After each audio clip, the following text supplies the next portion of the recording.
Ya, jadi di sini saya akan menjelaskan mengenai pengertian ekonomi tiga sektor.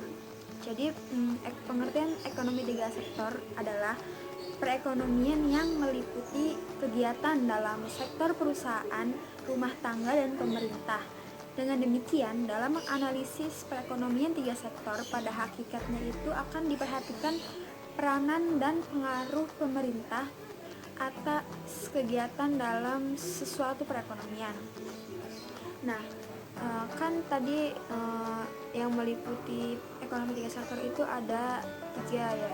Yang pertama perusahaan, yang kedua rumah tangga dan pemerintah.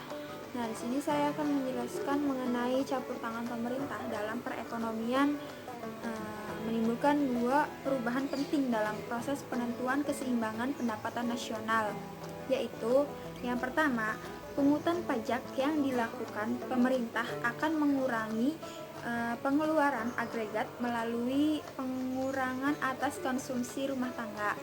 Yang kedua, pajak memungkinkan pemerintah melakukan perbelanjaan dan ini itu akan menaikkan perbelanjaan agregat. Nah, yang selanjutnya adalah aliran pengeluaran atau pendapatan. Ini itu akan mengubah pola aliran pendapatan dalam perekonomian. Dalam ekonomi tiga sektor itu belum terdapat kegiatan mengekspor dan mengimpor. Oleh sebab itu ekonomi tiga sektor dinamakan juga ekonomi tertutup. Nah, selanjutnya itu adalah sektor rumah tangga. Jadi rumah tangga itu sebuah kesatuan yang terdiri atas suami, istri, anak, atau anggota keluarga lain yang merupakan anggota masyarakat dan potensial alam. Nah, sumber modal, sumber faktor produksi, sumber penghasilan sebagai pelaku ekonomi. Rumah tangga merupakan pengguna barang atau jasa serta sumber faktor produksi, modal, dan tenaga kerja yang memerlukan adanya sumber dana berupa pendapatan atau penghasilan. Nah, rumah tangga akan memperoleh penghasilan berupa bunga, atau bila dana dari rumah tangga ditanamkan langsung dalam bentuk pendirian perusahaan, maka rumah tangga akan memperoleh penghasilan berupa laba atau dividen. Nah, selanjutnya adalah perusahaan. Jadi di sini perusahaan itu merupakan organisasi yang bergerak di segala bidang bisnis. Perusahaan merupakan salah satu pelaku ekonomi yang sangat potensial. Nah, ada 3 unsur dalam perusahaan. Yang pertama, pengusaha adalah orang yang mengelola sendiri perusahaannya dan siap menanggung resiko rugi laba. Nah, sedangkan manajemen kemampuan memanfaatkan orang lain dengan segala kemampuan dan aktivitasnya untuk mencapai tujuan yang telah ditentukan. Yang kedua, perusahaan adalah tempat organisasi faktor-faktor produksi untuk menghasilkan barang atau jasa yang bermutu untuk mendapatkan keuntungan. Yang ketiga, badan usaha adalah lembaga hukum organisasi faktor-faktor produksi untuk menghasilkan keuntungan. Nah, selanjutnya dari sektor pemerintah. Fungsi utama dari pemerintah ini adalah untuk mengendalikan perekonomian untuk mencapai tujuan ekonomi tertentu. Nah, dalam perekonomian tiga sektor, pemerintah ini bertindak sebagai pembuat dan pengatur kebijakan masyarakat dan bisnis. Sekian.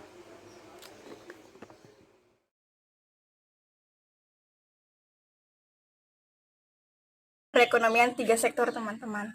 Nah, di dalam flow diagram perekonomian sektor ini ada 2. Yang pertama itu ada hubungan rumah tangga dengan perusahaan, dan yang kedua itu ada hubungan pemerintah dengan rumah tangga dan perusahaan. Yang pertama itu ada hubungan rumah tangga dengan perusahaan. Nah, perusahaan atau rumah tangga produsen berperan untuk membuat barang atau jasa. Untuk melakukan perannya, maka si perusahaan ini membutuhkan berbagai perannya. Maka perusahaan membutuhkan berbagai faktor produksi yang dapat diperolehnya dari rumah tangga. Karena adanya ketergantungan perusahaan terhadap rumah tangga, maka kedua para pelaku ekonomi tersebut bertemu dalam pasar input atau faktor-faktor produksi. Nah, apabila perusahaan telah mengonsumsi faktor produksi yang dimiliki rumah tangga, maka si perusahaan ini harus membayar balas jasa kepada rumah tangga, baik berupa uang sewa, gaji, dan sebagainya. Nah, sebaliknya teman-teman, rumah tangga harus memenuhi kebutuhan hidupnya, baik berupa barang atau jasa. Jadi, memenuhi kebutuhannya, rumah tangga akan mengeluarkan uang yang dimilikinya untuk membelikan barang atau jasa yang dibutuhkannya pada perusahaan. Dengan demikian, si perusahaan ini akan memperoleh pendapatan yang diperoleh dari rumah tangga. Nah, selanjutnya itu ada hubungan pemerintah dan rumah tangga dan perusahaan. Nah, pemerintah ini menjalankan salah satu perannya teman-teman, yaitu sebagai produsen dengan menghasilkan barang dan jasa melalui BUMN seperti PLN, Pertamina, dan lain sebagainya. Nah, produk yang dihasilkan pemerintah itu dapat dikonsumsi oleh rumah tangga dan perusahaan. Apa aja sih barang dan jasa yang dapat dihasilkan oleh pemerintah ini? Yaitu seperti misalkan listrik, gas, pendidikan, dan kesehatan, dan lain sebagainya. Nah, karena si pemerintah ini telah menghasilkan produk yang dapat digunakan untuk memenuhi kebutuhan rumah tangga maupun perusahaan, maka si pemerintah ini berhak mendapatkan pendapatan atau penghasilan maupun menarik pajak dari perusahaan dan rumah tangga. Terus untuk apa sih semua pendapatan pemerintah tadi? Jadi, pendapatan si pemerintah tadi itu teman-teman dapat dikeluarkan untuk membayar para pegawai negeri, misalkan seperti untuk gaji guru, gaji dokter, dan gaji polisi. Dan juga pendapatan si pemerintah tadi itu dapat digunakan untuk memberi subsidi kepada RT dan perusahaan. Makasih.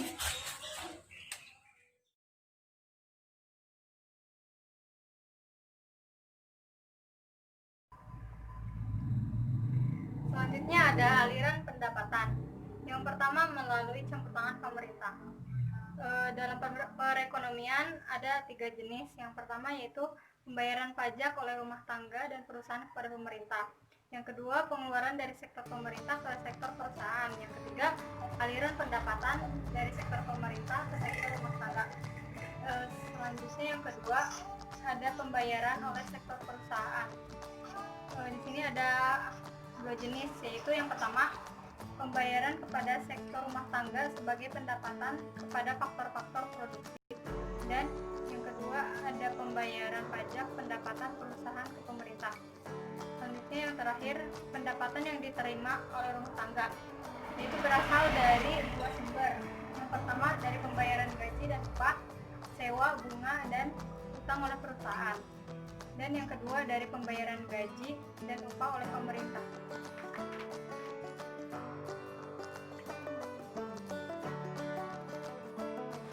Materi selanjutnya yaitu syarat keseimbangan. Perlu diketahui bahwa ekonomi 3 sektor terdiri atas rumah tangga konsumen, rumah tangga produsen, dan rumah tangga pemerintah. Dalam rumah tangga konsumen sebagai faktor-faktor produksi, sementara rumah tangga produsen sebagai penghasil barang atau jasa yang digunakan untuk konsumsi.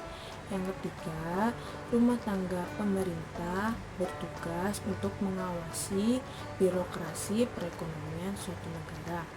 Syarat keseimbangan dapat diartikan dengan rumus Y atau penawar agregat sama dengan AE pengeluaran agregat, atau dengan rumus lain Y sama dengan C plus I plus G, yang berarti Y penawar agregat sama dengan C konsumsi rumah tangga plus I investasi perusahaan dan plus G pengeluaran pemerintah membeli barang dan jasa. Dapat diartikan bahwa syarat keseimbangan sendiri jika penawaran agregat sama dengan pengeluaran agregat atau jumlah penawaran agregat sama dengan besarnya tingkat konsumsi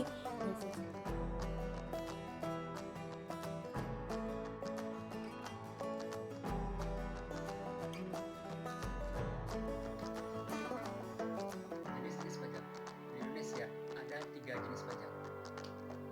Yang satu, pajak segi pemungutannya. Jenis pajak ini memiliki 2 macam. Yang satu adalah pajak langsung dan yang kedua adalah pajak tidak langsung. Jenis pajak yang kedua adalah pajak segi sifatnya. Jenis pajak ini memiliki 2 macam. Yang satu adalah pajak objektif, yang kedua adalah pajak subjektif. Kemudian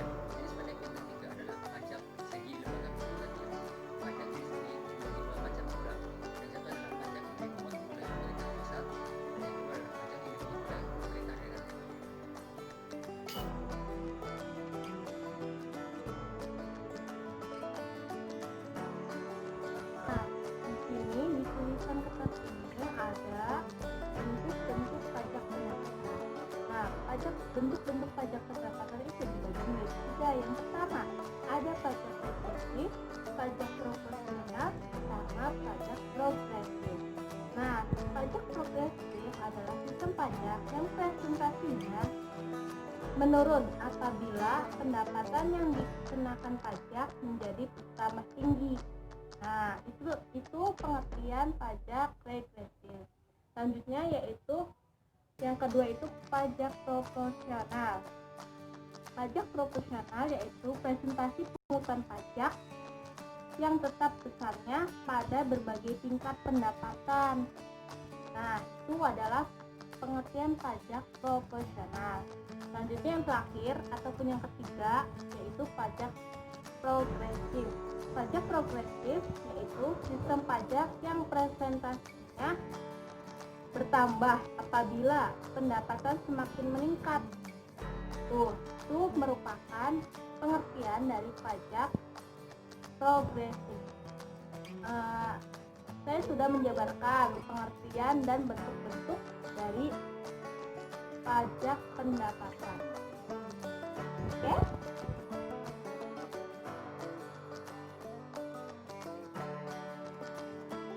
Di sini saya akan menjelaskan mengenai pendapatan nasional dalam perekonomian 3 sektor. Menurut Keynes, ada 2 pendekatan dalam analisis determinasi pendapatan nasional.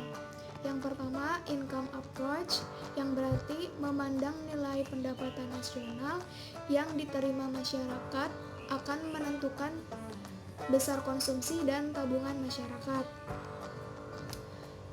Secara matematis dapat dirumuskan bahwa Y sama dengan C ditambah S tambah TX, yang dimana Y itu merupakan pendapatan nasional, C yaitu konsumsi, S itu tabungan, dan TX itu pajak.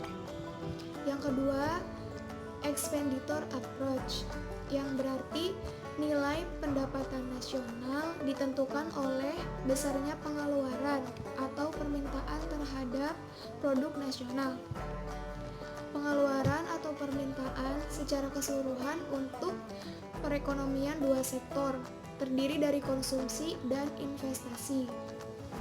Secara matematis dapat dirumuskan yaitu Y sama dengan C tambah I tambah G tambah TR, yang dimana Y yaitu pendapatan nasional, C yaitu konsumsi, I itu investasi, G itu government expenditure, dan kemudian TR-nya government transfer. Sekian.